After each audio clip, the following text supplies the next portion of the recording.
कृपया ध्यान रखें कि इस चैनल में सभी की सभी जो जानकारी है वो शैक्षिक और सूचनात्मक उद्देश्यों के लिए है। इस यूट्यूब चैनल में प्राप्त किसी भी जानकारी को वित्तीय सलाह, कानूनी सलाह या तो व्यक्तिगत सलाह के रूप में नहीं लिया जाना चाहिए। Financial ecosystem which can regulate it as well. So India's presidency has put on table in the G20 issues related to regulating or understanding that there should be a framework for handling issues related to crypto assets. Active discussions are happening. Content-rich papers from institutions like IMF, FSB, OECD are all being discussed on various issues, and on crypto, IMF and FSB have also given their synthesis paper. जय हिंद दोस्तों, crypto currency के लिए one by one हमारे सामने न्यूज़ें आ रही है। सबसे ज़्यादा मेन जो इम्पोर्टेंट न्यूज़ है वो है आईएमएफ एंड एफएसबी ने जो क्रिप्टो रिलेटेड जो पॉलिसी पेपर रेडी किए हमारे सामने रखे हैं। पूरे पेपर कल के दिन देखे तो एक्सप्लेन किए थे, बेसिकली वहाँ पे पॉइंट आप लोगों के साथ शेयर किए थे। बट सारा सब कुछ समझने के बाद वहाँ पे लास्ट में ये निकल के आता है कि क्रिप्टो करेंसी को गवर्नमेंट कंट्रोल करना चाहती है। और ये भी देखें तो क्रिप्टो करेंसी को बढ़ावा देने की बात कहीं भी नहीं हुई है। गवर्नमेंट ये नहीं चाहती है मे बी कि क्रिप्टो करेंसी ज़्यादा से ज़्यादा ग्रो करे, ऐसी बातें उसके अंदर लिखी नहीं है। बस रिस्क सेक्टर दिखाया है और ये भी बताया कि इसको कैसे निपटना है, वो सभी पॉलिसीज़ वहाँ पर रेडी किए हैं। उसके अंदर हम बात करेंगे तो स्टेबल्स कॉइन रिलेटेड बातें की है और डिसेंट्रलाइज फाइनेंस के ऊपर भी ज़्यादा भार दिया है कि डिसेंट्रलाइज जो फाइनेंस है जो कि वो डिसेंट्रलाइज होता है तो आने वाले टाइम के अंदर वो लोग कुछ ऐसा लेके आएंगे कि वो फिर डिसेंट्रलाइज नहीं रहेंगे। क्योंकि गवर्नमेंट ये चाहती है कि कौन ट्रांजैक्शन कर रहा है, कौन किधर भेज रहा है, किसके पास कितना क्रिप्टो है। जैसे बैंक के अंदर पूरा गवर्नमेंट के पास कंट्रोल है, उसी तरीके से गवर्नमेंट चाहती है कि क्रिप्टो करेंसी के अंदर भी कंट्रोल किया जाए। अब क्रिप्टो करेंसी यूजर्स को क्या फ़ायदा है मैं यहाँ पर ये भी बताऊंगा। तो यूजर्स के लिए अभी के लिए देखा जाए तो ऐसा तो कोई फ़ायदा मुझे दिख नहीं रहा है। बट हाँ, गवर्नमेंट ने ये कहा, मतलब कि जो आईएमएफ है और एफएसबी है उसने जो पेपर तैयार किए उसके अंदर ये लिखा गया है कि क्रिप्टो करेंसी को बैन करने से कोई फ़ायदा नहीं है। बैन करोगे तो ये मार्केट ज़्यादा ग्रो होगा और गलत तरीके से ग्रो होगा।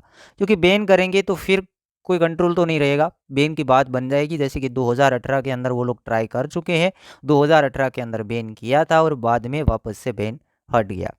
अब गवर्नमेंट ऐसा क्यों कर रही है? अब यहाँ पर स्टेबल्स कॉइन हमारे लिए भी फ़ायदा होगा कि स्टेबल्स कॉइन के ऊपर अगर रेगुलेशन होगा तो स्टेबल कॉइन क्या है कि गलत कोई चीज़ हो रही हो वो पकड़ी जाएंगी और गलत चीज़ फिर लोगों के साथ नहीं होगी।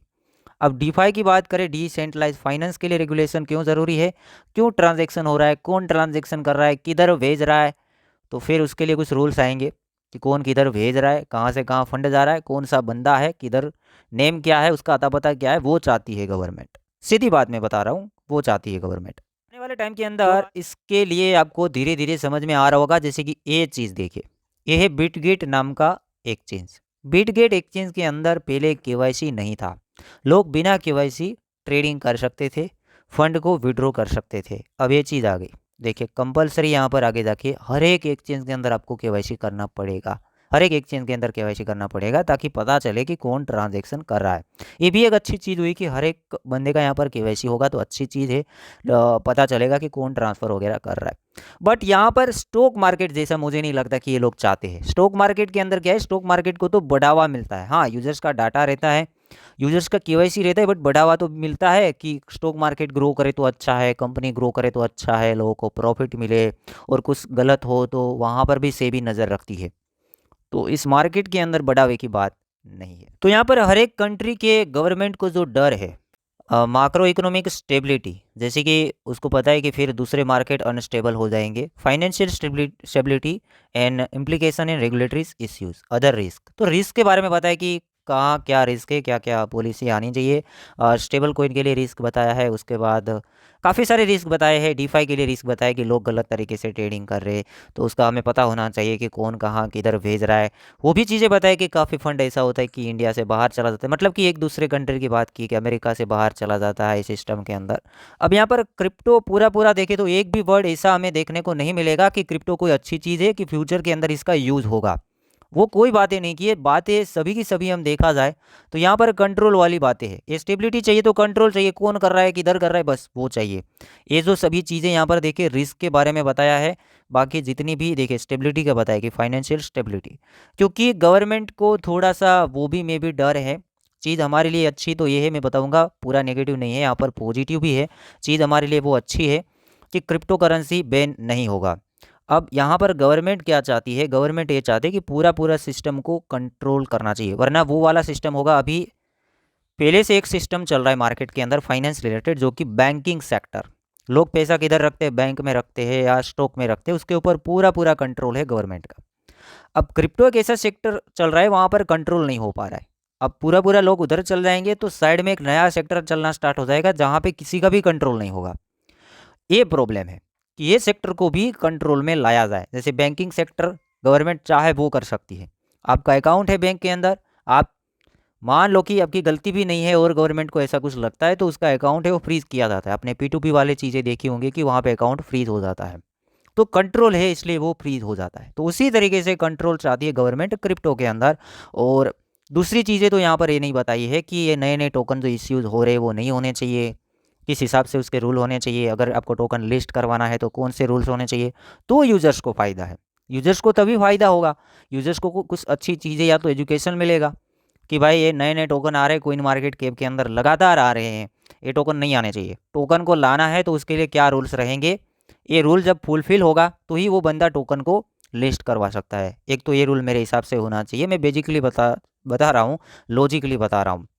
उसके बाद कोई एक्सचेंज को टोकन डिलिस्ट करना है तो उसको भी गवर्नमेंट की परमिशन लेनी पड़ेगी कि भाई इसको डिलिस्ट करना है, या तो कुछ ऐसा होना तो चाहिए। अभी तो क्या हो रहा है मार्केट के अंदर, बाइनेंस कभी भी कोई भी टोकन को डिलिस्ट कर देता है, कोई भी टोकन को लिस्ट कर देता है, ICO आता है, IO आता है, कुछ भी आता है, बट वहाँ पर कोई कहने वाला नहीं है। तो ये रेगुलेशन चाहिए, इसे रेगुलेट कहते हैं। क्योंकि आपको पता है कि सेबी ICO IO सभी चीज़ें लानी है तो सेबी के पास पहले अप्रूव लेना पड़ता है, तब वो ICO वगैरह ला सकता है। टोकन कहीं स्टॉक लिस्ट करवाना है तो सेबी से अप्रूवल चाहिए, तो सेबी जांच करेगा फिर आगे उसका काम चलेगा। तो ऐसी तो बातें यहाँ पर नहीं हुई है। अभी तो ये बस स्टेबल कॉइन रिलेटेड बातें हुई, DeFi के लिए बातें हुई, फंड इधर उधर हो रहा है, मनी लॉन्ड्रिंग हो रहा है, बस वो वाली बातें हुई है। तो आपको इसमें से क्या पॉजिटिव लगा मुझे बताइएगा, क्या हमारे लिए फ़ायदा होगा, क्या इसमें से कुछ चेंजेस आएगा। और इतना ही नहीं, ये जो बताया है पूरे G20 के लिए बताया है। यहाँ पर इसका ये भी कहना है IMF एंड FSB का कि कोई कंट्री अगर चाहती है कि क्रिप्टो को कोई अलग अलग तरीके से पॉलिसीज लाया जाए तो वो ला सकते हैं। क्रिप्टो को बैन किया जाए तो कंट्री कर सकती है, इसमें कोई बात नहीं, बट ये चीज़ें है ये करनी चाहिए, ये बताइए। बट ये जो चीज़ें प्रोवाइड की है सारी की सारी चीज़ें देखा जाए तो थोड़ा तो डिसेंट्रलाइज वाला जो मामला है वो ख़त्म होने वाली बात है कि जो डिसेंट्रलाइज कहते हैं वो फिर मामला नहीं बनेगा। अब कहीं भी एक्सचेंज में फ़ंड डालो, आपका पूरा डाटा रहेगा। आप कोई बेच रहे हो तो गवर्नमेंट को पता होना चाहिए कि आप बेच रहे हो, विड्रॉ कर रहे हो तो गवर्नमेंट को पता होना चाहिए कि आप विड्रॉ भी कर रहे हो, डिपॉजिट कर रहे हो तो गवर्नमेंट को पता होना चाहिए कि आप डिपॉजिट भी कर रहे हो। ये वाली बातें हैं। तो उम्मीद करता हूँ ये समझ आया होगा। सारी की सारी चीज़ें कंट्रोल वाली है कि ये कंट्रोल में आना चाहिए। तो लोग क्यों आए थे क्रिप्टो में, डिसेंट्रलाइज था इसलिए आए थे, तो पूरा प्रॉब्लम आएगा तो बड़े बड़े लोग गायब होंगे, हमारे जैसे लोग बचेंगे जो कि ट्रेडिंग वगैरह करते हैं। बड़े बड़े लोग मतलब एलोन जैसे लोग, उसके बाद सीजी जैसे लोग जो मैनिपुलेशन वगैरह कर रहे हैं वो ख़त्म हो जाएगा। मार्केट में जो पंप आता है वो भी ख़त्म हो जाएगा जब से रूल लागू होंगे, क्योंकि वो लोग पंप करा रहे हैं, हमारे जैसे लोग उसको पंप नहीं करा सकते हैं।